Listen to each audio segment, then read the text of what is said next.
Trough sa low pressure area makaapekto sa Mindanao, samtang high pressure area magdala og maayong panahon sa Luzon. Kauban nato si Sir Alfredo Kiblat Jr. gikan sa Pag-asa Mactan alang sa dugang detalye.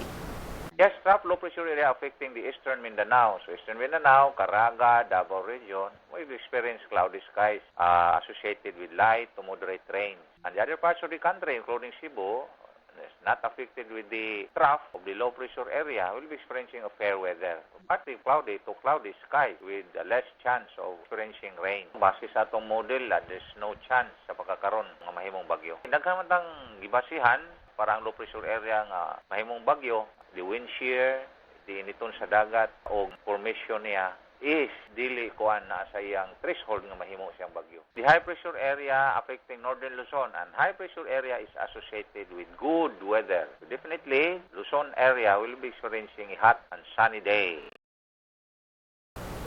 Daghang salamat Sir Alfredo Kiblat Jr. gikan sa Pag-asa Mactan.